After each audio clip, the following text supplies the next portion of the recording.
Coloring with Christian. Yeah. Coloring with Christian. We're gonna color. That's better. We're gonna color with Christian. Hey girl, it's time to color. It's time to color with Christian. What's up?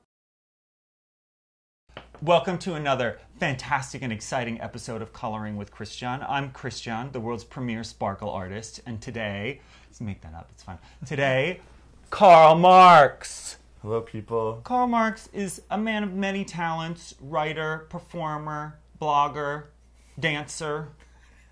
Today, and I'd also like to say that today we're promoting the wonderful adult Mad Libs. And we're going to talk about this in a minute, which you put together, and it's genius. I wrote this one, yes.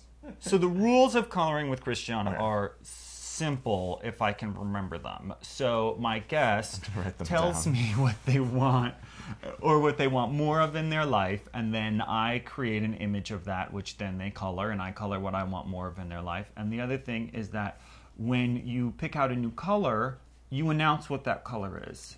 Okay. And that's an homage to Bob Ross in the beginning when he would go around and he'd be like, phthalo blue, titanium white.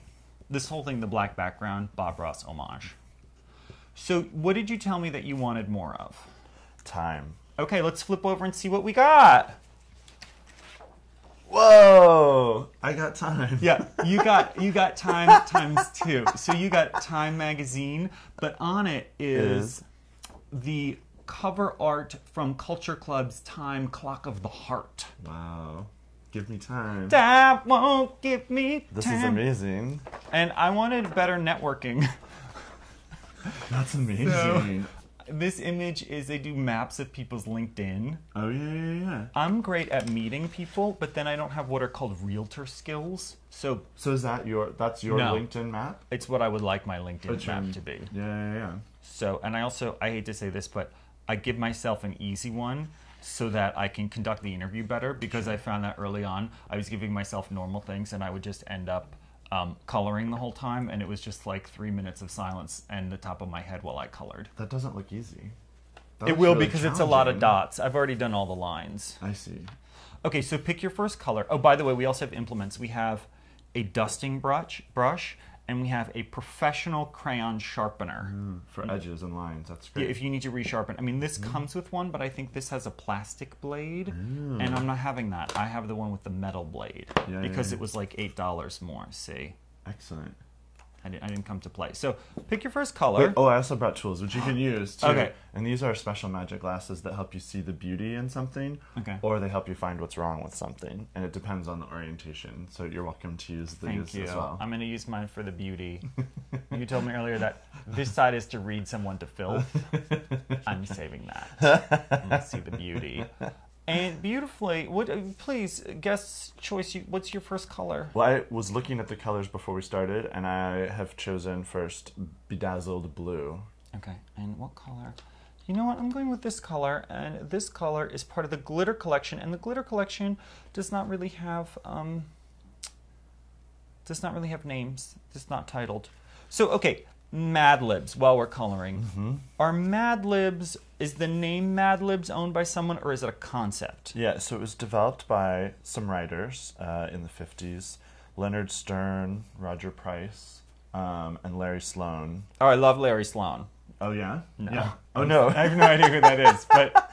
Well, they were big TV writers. Okay. And they were hanging out with each other at an apartment in New York City. It's kind of an interesting story. Smoking weed. They were in the village. They were most likely, I want to say actually Chelsea. But they were hanging out in an apartment and working on something I think it was Stern said to Sloan, and I may be botching this a little bit, but said he was writing something and he was like, I need 2 adjectives to describe a person's nose. And I frequently need 2 adjectives to describe a person's nose. Describe a person's nose. They're writing a sitcom, a script for a sitcom, and one of them said, robust and strong or something like that. And they immediately were like, that's really funny. And then they started throwing out other adjectives, 2 adjectives for nose. So they spent like 15 minutes laughing about the many different combinations of adjectives that might make it funny. And then they started to slowly develop this idea of a story that people could fill out or could complete that had the sort of basic structure in place, but then when spiced up with adjectives given by the reader or writer, would then become an even funnier, more ridiculous story. And so they made the very first Mad Libs. They had them self-published or self-printed. They made like 10,000 copies in the first print run, sold them out almost immediately, and within a couple of years had developed the next 5. And it was originally marketed actually as a cocktail party game for... gay men. Please say gay men, because that's what I do it for. Well, they were straight, but I think that they had... But not narrow. I think they had the idea that it would be for adults who hung out and liked to have a cocktail or two and needed something to enliven the party or kind of spruce up conversation. This is really lovely. I'm so excited about this. And there's a frame. You're gonna frame it, and you're gonna get to keep it and take it with you. That's amazing. Yes, you get to make your own art, and then you get a reminder that you need more time. I do need more time. Clock of the heart. I have to make more time. Now, this was supposed to say Culture Club here in the middle. It says Culture Club. That's what I thought it said. That is what it says. I just didn't want to give you... Yes, it says Culture Club. Genius. Oh. Oh. Girl, that's some blobs. Oh, I love these. Honey, that is some fucking blobs, girl. That is C blob C. I think the lettering is so hard. That's really nice. You did a good job, Christian. Thank you. Look, there's a little heart there. That's in the original design. So, when you make a Mad Libs now, is it a generic term, or does someone own the word Mad Libs? And so then the concept was copyrighted, and yes, to say the word Mad Libs, to talk about the fill-in-the-blank story process that Stern, Sloan, and Price created, it is now owned by Penguin and, I guess Penguin Random House now. Okay. And it's operated out of an imprint called Price, Stern, Sloan, which is... I work for Penguin. I make books, and we have 2 imprints. One is Grosset and Dunlop that does a lot of serious fiction, and then Mad Libs is done by PSS, and we call it the sassy younger brother, or sassy younger sister. I have trouble with gender. That's all right. So do lots of people. This one is going to get sharpened. Metallic doesn't have a name anymore because the name has been peeled off. I'm switching to Cadet Blue. Ooh, that's a good one. Have you ever? Wait, wow, this one has the Spanish and the French. Yes. Do all of them? Is that a common thing? Except for the metallic, I except think. for the metallics. Okay. Oh, wow. You could learn different languages just from coloring. You could just, if you only needed to say the colors. Azul cadete. That's true, actually. You could learn the word cadet cadete. In Spanish. I think I do. I know that phrase. So you did this, you put this together. So we hire different writers to write the Mad Libs stories, and it was mentioned in the office that we were going to do a gay Mad Libs, sort of in time for Gay Pride, and I was like, I will write this Mad Libs. You cannot ask anyone else to write this Mad Libs. You were like, got it. I am the gayest person in the office. I'm like, I got this. We got this covered. Yeah. Oh, so I met with. Do you know Mike Albo? Yes, he was on... Okay, Mike's been on the show? He's been on the show, but the funny thing is that the audio was shit. Oh, no. And so... and I just bumped into him on the street 2 nights ago, and I saw his show, and he's like, I got to get up early to go to Virginia. It took some place? Yeah. Yeah. Oh, Mike. I love me some Mike. I got to have him over again. Yeah, he lives in my neighborhood. Does he? Okay. And so after I agreed to write this book... I realized that I knew a lot about being gay, but I didn't know as much about being funny. So you called Mike. I would hang out with Mike, and he came over, and we brainstormed ideas for the stories. Aww. So Mike Albo contributed significantly to the intellectual property of this book. Oh, yay for Mike. Yeah, he's very talented. Okay, so brass tacks. Ooh. Okay. Yeah, I know. I don't know exactly what your involvement is with this particular blog, but did you just win a WOWIE? We won a WOWIE! It's really exciting. First of all, WOWIE. Tell me you don't have... I mean, the name, like the award itself has the expression for winning it in the name. All you have to say is, wow. It's both the award and the acknowledgement of excitement. Yes! WOWIE. I'm going with Indigo now. First of all, I love their blog. Oh, yeah. It's maintained mostly by James St. James, I right? love James St. James. He's brilliant. I love James. Have you read his children's book, his YA book? What? He did a YA book with Dutton, the same house that's doing Popular, and it was called Freak Show, and it's about a high school drag queen / homecoming queen. It's one of the funniest YA books I've read in a while. I was actually...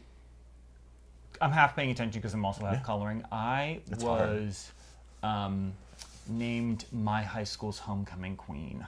WOWIE. Yeah. You were just waiting for that. You were just sitting on that. Because... Were you really? Yeah, totally. I was also the amazing. school's unofficial mascot. Ah. The Kickin' Chicken. Did you guys have a costume? Yeah, I made it. It was a giant chicken outfit. So my school was really wacky. And they were like... They were trying to find a mascot. Yeah, I know, right? Yeah, I started my own show about coloring. I'm switching to interrupt you. Ooh. To orchid. Ooh. Orquídea. Or, I'm not going to try French. So yeah, I was the unofficial mascot. That's awesome. Because eventually they were like, what will our mascot be? And they were like putting out all these stupid names. And then they were like, bitch, we are the Thunder Chickens. That's what we decided we were. That's great that you got to choose your own. Well, we didn't just choose our own. I mean, basically it was, I showed up in an outfit. And I was just like, I am the Kickin' Chicken. There you go. I haven't thought about this in ages. That's really awesome. So yeah, there you go. High school. And I was also the prom queen because the math teacher was the head of the prom committee or something. She was like She stuffed the ballot boxes for you? No. She created an algorithm that only you would win? We didn't This have... vote counts for 3 points. We didn't have voting and we didn't have prom queen. And I just said to her, one day I walked into math class and I was like, I should be the prom queen because I'm this school's queen and I'm going to the prom. This is amazing. And they were like, okay. I wish I had gone to your high school. You're making me very jealous right now. Well, yes. So you won a WOWIE. Now, the actual award is a green Campbell soup can with something that looks like the World Cup thing. On top of with it. The globe. Yeah. It's very phallic. It's very Now, tall. did you go to the awards? No, so I do the blog, Big True Diaries, with Colby Keller, who started the blog, and he was supposed to be in Los Angeles, but at the last minute his travel got canceled. So we had friends who were there, but no one got to accept the award on our behalf. On your behalf. Which stinks, because they even had like a red carpet. I know, I saw. It's like the first award we've ever won, so it's kind of exciting. The first of many. Okay, I'm going with straight up silver, because it's the artiest color, and that's what I'm using to color me in. I'm transitioning now to female. No, to royal purple. That would be such a great color for... I'm switching now to male. No, to royal purple. Lately, I've become really obsessed with airline miles. Okay. And acquiring them? Yes. Or using them, or just getting cards for them? Acquiring them, getting cards for them. Yeah. It's been a new weird hobby of mine. I collect Amtrak miles because I really like the train. Thank you for bringing that up. Okay, because I was perusing your Twitter as research. Oh, sure. And I saw that you had beef with Amtrak. You know, I tweeted Amtrak a lot when I get angry about the service. Have you done their business class? Yeah, in the front of the regular service trains, or the There's Acela? the regular service. I haven't taken the Acela. Yeah, so the regular service, business class, sometimes, because I do collect points, sometimes I'll get upgrades, and so I'll sit in the front. The seats are a little nicer. Yeah. I've used the bathroom in the business class, and I got in trouble for that. As I was exiting, the conductor was unconvinced that I had actually bought a ticket. I took a long time. I started singing. Do you ever do that where, like, you're in the bathroom and you have headphones in, and you start... This happens to me in public restrooms a lot. And then you start sort of doing, like, a number, like you're lip-syncing. That's brilliant. Like you start performing as a lip-syncing artist or whatever. Love it. Love it. And so I Girl, the Amtrak bathroom is not a runway. Okay. Yes, honey. Feel it. Feel it in the bathroom. Exactly. All right, so I love these. They're great. These are genius. Where are you from originally? I grew up in Oklahoma. Okay. Nothing like a state with a right angle. The wind comes sweeping down the plain. And a panhandle, too. Oh, snap. I'm a big fan of states with panhandles. Panhandle. Makes everything As opposed better. to panhandlers, which are more common here in New York. Which are not as common as they used to be. This is true. I am going to a party this evening, and it's not a real party, it's a party at a club. No one invites me to anything, it's ridiculous. I just sit at home. People use Facebook now. Yeah. But I had seen a video that Marco Ovando posted of, basically it wasn't somebody who was paid to be there. I'm switching to Desert Sand, which should be called Desert Storm. That would be very controversial. Would it? Basically, Sunday night party, and the video he posted was of, I'm going to get in trouble for saying this, but it was of a little person voguing. Oh, that's kind of cool. And I was like... Voguing happens all over the world, Honey, yes. And I was like, oh, that is a party that I am going to go to. That's awesome. I'm excited for you. I'm excited for me, too. I have my bag of tambourines ready. You have a bag of tambourines? Yes! That's amazing. Tambourines always liven up a party. And bubble guns. Oh, that shoot and yeah, that shoot and just bubbles everywhere. This is amazing. Yeah, and when faggots complain about it, I just turn to them and I go, don't worry, it's Keels. That's good. Boom. They shut up. It's La Mer, bitch. You need it. They're like, more. Bubble me, bubble me, bubble me. Oh, yeah. No, so I don't drink, but I spend all my alcohol money on flair. Yes. On tambourines and bubble guns and blinky rings. Oh, yeah. I like a blinky ring. Those are the best. And on Fire Island, I have a cowbell, which I really need to bring here. And whistles. Whistles are great. Oh, yeah, and special earplugs for me, because I'm so loud at a party that it hurts me. So I have to wear earplugs. Oh, my gosh. Yeah. That's really great. If you had a superpower, what would it be?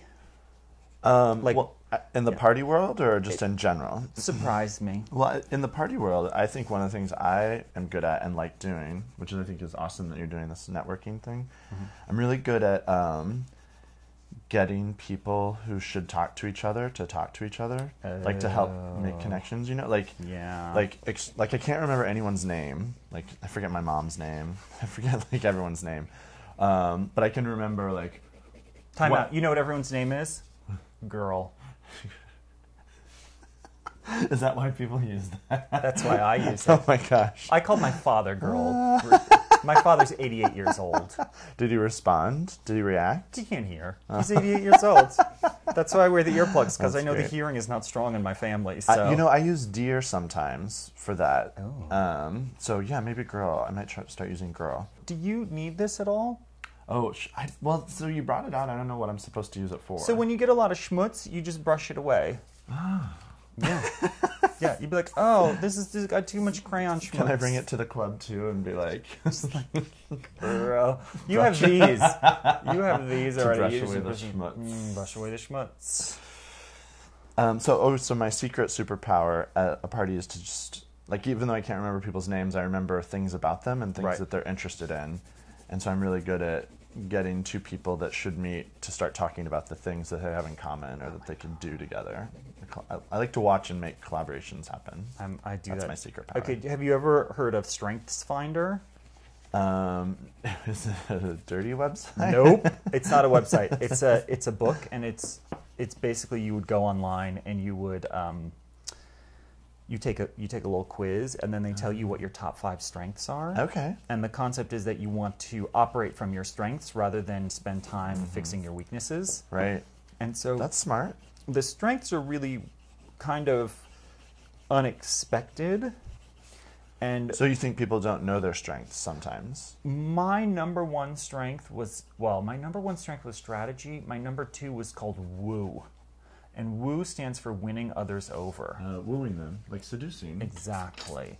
And so so it was uncanny because they wrote this. They said, this is what woo looks like. You go to a party and you start talking to a random person, and then you start talking to another random person, and then you connect those people and you give them a topic and you start them talking. And then you find another person and you bring them into the mix, and you find yet another person, and you create a little group of people who are all didn't know each other, but they all start chatting because of you. Right. And then they're all talking, and you're not involved anymore, and you get bored, so you leave the group. And create it somewhere else. And you do it over and over again. And you'll do that in a party till you've created all these little groups of people who are talking to each other. And you're the reason that they're talking to each other. Yes. Yeah. So I bring that up because I suspect that sounds similar. The woo might be strong in you. The woo is strong in me. Where you're just like, oh, okay.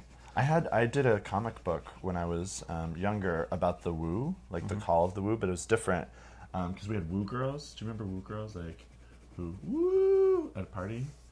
And so I had this whole... You mean Vicky from Real Housewives? Yeah.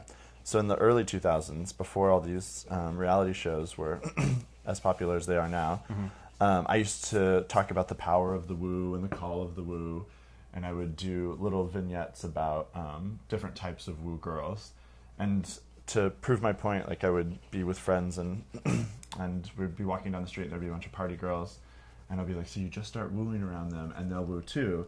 And people would always be like, that's bullshit, you're crazy. And then I'd be like, woo! And then girls walking down the street would be like, woo! Like, just wooing back at you, just for woo. Let's all woo together. Hey. Woo! It's important. To woo. To woo. What projects did you put out a single? Am I? So I do musical comedy. I have a show in DC called Crack that I do with my friends Shay and Chris. Okay. So Colby and I were hanging out. We like to talk about fashion a lot because he knows a lot about fashion and I don't. And I sort of... Like, we are the King's Squad. Oh gosh, that's a reference I don't get. Beep, beep. David Bowie, fashion. I'm sorry. But like I said, I don't actually know much about fashion. Or Bowie. Or Bowie. I just like to have opinions about things. Okay. So we talk about fashion in the context we always talk about it because I like a thrift. I'm a big thrift believer of the thrift store, and I talk a lot about the interesting integer theorem, which is this mathematical theorem that suggests if you define interesting as and that's a mathematical proof you can create. And you create a set of integers that are interesting, eventually all integers will cycle through that because even by the nature of their uninterestingness or boringness, they again become interesting. Like they have characters that are unique. So it's a sort of mathematical theorem that could potentially provide support to like why fashion cycles and trends kind of like repopulate over and over again. So we talk about those kinds of things, and we go to thrift stores and try and think about what the next thing that will be trending will be, based on what was popular so odd many years ago. But one of the other things we talk about is how people act like lemmings oftentimes in the fashion world. Not so much in the fashion world, but out and about. Everyone shops at Abercrombie and Fitch because it normalizes people and it gives people an opportunity to not worry about things. Right. Or to sort of erase their individuality. And for a long time, we thought we would have a fashion company called Lemmings. And so, those every year these shirts that come out every like 2 years. There's like a new company that puts a little thing on a logo. polo shirt. And so, like it was a moose. Everyone had the moose one for a couple of years, and which everyone was had the alligator one for a few years. And so we thought it would be fun to have one that was called that was a little lemming, and then everyone would buy the lemmings, and we'd be like, ha ha ha, the lemmings bought the lemming. And we thought it would be awesome to make an homage to International Male. Yes. But instead of it being International Male, calling the company International Lesbian. Okay. And the clothing would be the exact same thing that you would buy at, Abercrombie and Fitch stores. But the idea would be that it was couture for lesbians, and that we would somehow convince young, straight, teenage males that they needed to have the style of lesbians if they wanted to attract potential female suitors, because lesbians are better at seducing women than anyone. And so, is that true? I don't know. Maybe. I know some lesbians who are really good at seduction. I know a lot of straight men who are really bad at it. Well, that's true. Straight guys are terrible at it. Okay, I would like to say that this color was probably the wrong choice because all of a sudden what I'm getting here is not my network and its expansion, but what happened to Fukushima and the radiation. Into the Pacific Ocean. That's pretty rough. California! Here we come. Have some iodine. I am one of the best wingmen in New York, especially for straight guys, because I have no qualms going up to a straight girl and being like, girl, shoes, tell me now. And then they'll be like, well. And it disarms them, and then totally you bring in your friend for the kill. Yeah, and then I'm all of a sudden like, and here's This is my David. awesome friend Joe. Yeah, this is Joe. He's gonna fuck you tonight. God bless. You know what I'm terrible at? Being the magical gay best friend fairy. For straight women or Yeah. for... Oh, yeah. For straight women, because, I feel like that trope has moved on, though. oh, thank God. Like, I think that Girls was the last time it sort of played itself out when they brought that guy on. Oh, which guy? Andrew Reynolds. the one, yeah, that they were doing coke in the bathroom off of the toilet seat. I did not watch Girls. I watched it for a little bit, and I was like, I lived in Brooklyn for like 15 years. I lived in all over, and I ended up in Greenpoint at the end, and I was like, I do not need to see this. I mean, there's an honesty in it, and there are elements that I liked, but that sort of magical gay fairy friend, I was like, really? Like, what marketing exec told you this was a good idea and made you rewrite this back into it? Oh, snap. Sorry about it. Kind of true. Boom. There you go. Oh, so... I think you meant to say it like this. I forgot to have my special glasses. What marketing executive told you that this would... Rewrite. So back to International Lesbian. International Lesbian. So we were just playing around with this idea. So we actually made a fashion show, and I made a song about, we sort of couched it in this character named Ursula Versace. Yes. And Ursula Versace is Donatella Versace's Ukrainian cousin.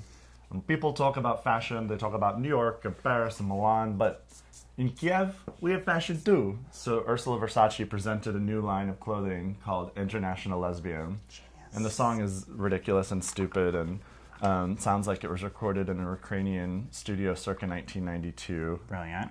And has the words style, fame, fashion, Ukraine repeated over and over and over again, followed by International Lesbian. Have you seen I'm obsessed with this kid that loves Yankee candles? No. What's a Yankee Candle? Yankee Candle are the candles that you can get at the mall. Oh. Yeah. I haven't been to the mall in decades.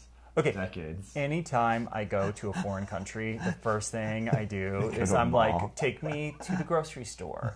And they're like, let's go see this famous cathedral or this old broke down wall. And I'm like, no, I need to go to the grocery store and buy a lot of yogurt. Because yogurt in other countries is amazing. Because of the non-pasteurized milk? Well, also because they're just like, this yogurt is 6% fat. Like they add extra fat to the yogurt.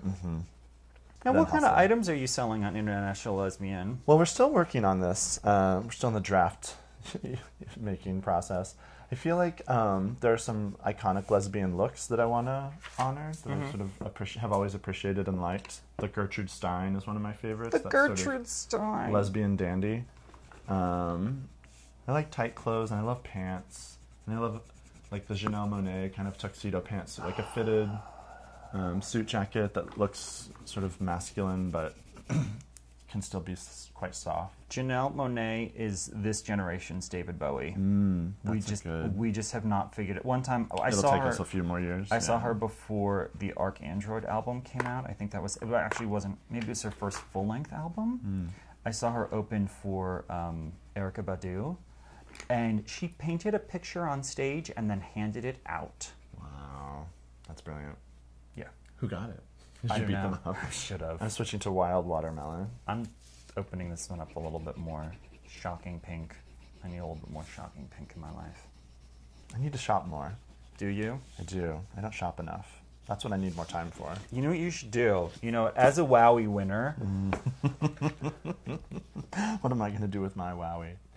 You're going to leverage that so that you and Colby are going to take International Lesbian to the WOW shopping network. Do they have a shopping network? Yes, every once in a while they'll do like one of the queens will sell off one of her garments from one of the shows. Oh, yeah. We should totally introduce International Lesbian via the World of Wonder. World of Wonder, I think, would definitely get down for that. Did people vote on the WOWIE, or was it just James going, that one? So I think that the James and the team at WOW nominated folks, and then voting ensued. And we used social media to get people to vote for the blog. Yeah. I'd be curious to see the numbers, because we have a large set of awesome British fangirls who follow Colby on Twitter, and I know a lot of them were voting frequently. It seemed to be that you could vote more than once. Genius. So I'm curious to know what the sort of statistics would look like, and I'd love to see the demographics of how many people were voting more than once and where they were from, and to see sort of if it was sort of an objective thing or if it was just who could rally their support best. Okay, now with that, so you said British fangirls.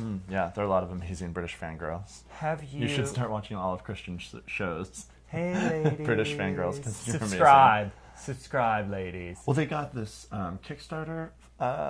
They got 2 Kickstarters that Colby was involved in, funded. And I'm completely certain that it was due to their work. Do you know about the 30-foot merman sculpture? No. This artist named Cameron Stalheim in Baltimore is making a mold of Colby and doing a 30-foot long merman sculpture. It's called Myth as Object.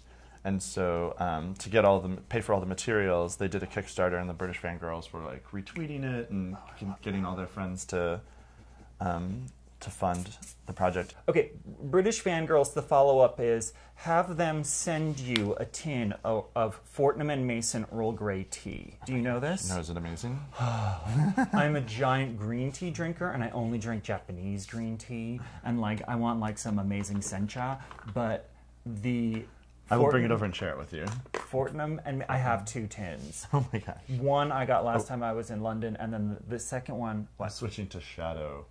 There should be one called Shade, but I'm switching to Shadow. That one actually is called Shade. I think we should rename these gay. Just gay Crayola. Gayola. Gayola crayons. The Hey Girl collection. Actually, World of Wonder could definitely do that product. Oh my God, yes. Yes, there would be one called Beat Your Face Dorito Orange. You know what I'm talking about? I forget that queen, but doesn't matter. Have them send you Fortnum and Mason Earl Grey tea, because that is amazing. It's the tea the Queen drinks, Fortnum and Mason, and it's which Queen? Beyonce? No. It's also available in duty free in Frankfurt, $15. Amazing. Yeah, so the fangirls are just great about amplifying what we're doing with the blog and sort of projects that we're working on. That's great. But yeah, I'm really excited about the sculpture. The merman sculpture is going to be phenomenal. Now, did they come in as fangirls vis-a-vis the porn? This is a good question. I mean, we talk about, James Dean, that straight porn star. Yep. Has been on TV a lot because young girls are following him on Twitter and right. making up a significant portion of his fan base. Right. And so, yeah, I mean, I think, there was a reference to it in The Kids Are All Right. But there are a lot of lesbians and a lot of women, straight women, who prefer watching gay porn to straight porn, because straight porn most straight porn doesn't really, and a lot of lesbian porn sort of falls short of addressing the sort of visual sexual needs of women. Right. And so there are a lot of women who really prefer gay porn. So we're both done, but I don't know how much time we have left on the thing. Is there anything that you would like to follow up with? I think that we should definitely find a way to make gay crayons. And yes. have gay people, drag queens, lesbians, drag... Did I say queens? Anyway, everybody. Both kings and queens, renaming all these colors, because that would be a really fun community project. We don't have enough community in the LGBT world. And that would be a fun community project, like have everyone come together and redefine colors. Je agree. You got time. I have time now. I got Fukushima. Thanks to Christian.